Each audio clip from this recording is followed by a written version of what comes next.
Jamen, jeg hedder Mette. Jeg er 45 år. Jeg ved godt, jeg er gået sent i lære som smed, men det var simpelthen nu, at det gav mening at starte på en ny uddannelse, fordi mit gamle fag, det hang ikke sammen for mig rent arbejdsmæssigt mere. Og så har jeg gået og overvejet meget, hvad jeg egentlig godt kunne tænke mig. Jeg var slet ikke i tvivl om, at jeg skulle fortsætte med noget, hvor jeg kunne bruge mig selv og bruge min krop. Og så har jeg studeret nogle forskellige hjemmesider, og så nåede jeg ind på VM's hjemmeside, og så tænkte jeg, det er lige mig.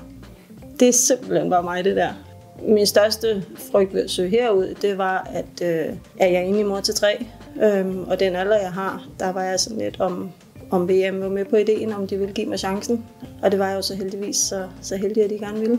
Jeg kan godt lide at bruge mig selv i et arbejde. Jeg duer ikke til at sidde stille på et kontor. Jeg har simpelthen for meget krudt i bagdelen til at sidde stille. Nu er jeg jo været så heldig over islam lige nu, og komme ind, hvor de er startet op på en helt ny islamsur. Så det der med at kunne se den helt forbundet af, og så følge den hele vejen til dørs, det synes jeg er fantastisk.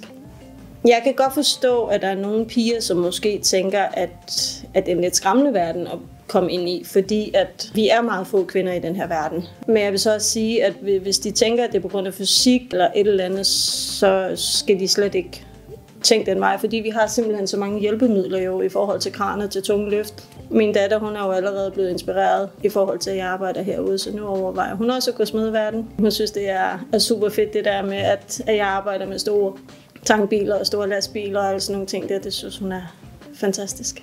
Jeg kan få lov til at arbejde med det, jeg gerne vil. Det, jeg brænder for at arbejde med, uden at der er nogle fordomme, der bliver sat over for en. Jeg er ikke på noget tidspunkt overhovedet blevet mødt med nogle fordomme i de haller, jeg har været i, over at jeg er en kvinde. Tværtimod er jeg kun blevet mødt med positiv respons for, at jeg faktisk er gået i lære som smed. Og det synes jeg jo er en kæmpe fordel og en kæmpe støtte til mig, at jeg har mændenes støtte bag min uddannelse også. Ikke? Jeg vil sige, at hvis man som kvinde eller ung pige ønsker at gå ind i smedefaget, så vil jeg helt klart anbefale det. I skal ikke holde jer tilbage. Det er et fantastisk fag.